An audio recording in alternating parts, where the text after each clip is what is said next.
महाराष्ट्र नवनिर्माण सेना ने बैंकों में मराठी भाषा के इस्तेमाल को लेकर सख्त रुख अपनाया है। मनसे के कार्यकर्ताओं ने एसबीआई और कोटक बैंक के प्रबंधकों से मुलाकात कर मराठी भाषा में बोर्ड लगाने, मराठी कर्मचारियों की नियुक्ति करने और यदि कोई बाहरी कर्मचारी है तो उसे 1 महीने के भीतर मराठी बोलने में सक्षम होने की मांग की है। मनसे ने स्पष्ट किया है कि यदि 1 महीने के भीतर इन मांगों को पूरा नहीं किया गया तो बैंकों के खिलाफ मनसे अपने स्टाइल में काम करेगी। मनसे के कार्यकर्ताओं ने कहा कि महाराष्ट्र में मराठी भाषा का सम्मान सर्वोपरि है और बैंकों को स्थानीय भाषा का महत्व समझना चाहिए। इस मौके पर मनसे कार्यकर्ताओं ने कहा कि महाराष्ट्र में मराठी भाषा की उपेक्षा सहन नहीं की जाएगी। यदि बैंकों ने इन मांगों को नजरअंदाज किया तो मनसे अपने अंदाज में विरोध प्रदर्शन करेगी। इस मौके पर जिलाध्यक्ष बंडू देशमुख, शहर प्रमुख संजय घुगे, कल्पेश माने, रविपाल, मुकेश सेठ पालनी, वैभव कुलकर्णी, सचिन बेड़के सहित तमाम कार्यकर्ता मौजूद थे।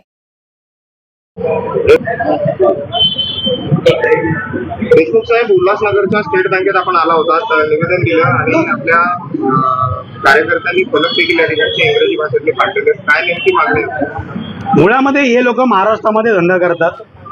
बँकेचं नाव state bank, Maharashtra bank, Punjab national bank असे विविध नावं आहेत आणि यांचे सगळ्यात जास्त ग्राहक जे आहेत ते मराठी आहेत। असं असताना या बँकेमध्ये मराठी भाषेचा अपमान केला जातो, मराठी भाषेला डावललं जातं। सन्माननीय राजसाहेबांनी गुढीपाडव्याच्या मेळाव्यामध्ये सांगितलं होतं की तुम्ही तुमच्या बँकांचे बोर्ड बदला, ते मराठीत लावा आणि तुमच्या बँकांमध्ये जे काही कर्मचारी काम करतात त्या कर्मचाऱ्यांना मराठी भाषा आली पाहिजे।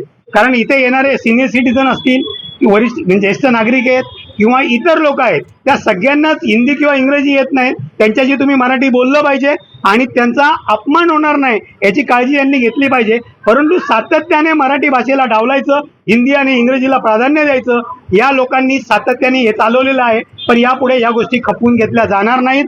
आम्ही स्टेट बँकेला 1 महिन्याचा वेळ दिलाय की या सर्व कर्मचाऱ्यांनी 1 महिन्यामध्ये मराठी शिकावी आणि मराठीत बोलावं। जर 1 महिन्यानंतर यांच्या बँकेमध्ये आम्हाला मराठी भाषा दिसली नाही किंवा मराठीला प्राधान्य दिसलं नाही तर राजसाहेबांनी जसं सांगितलं कानाखाली आवाज काढा, तसा आवाज कानाखाली काढला जाईल।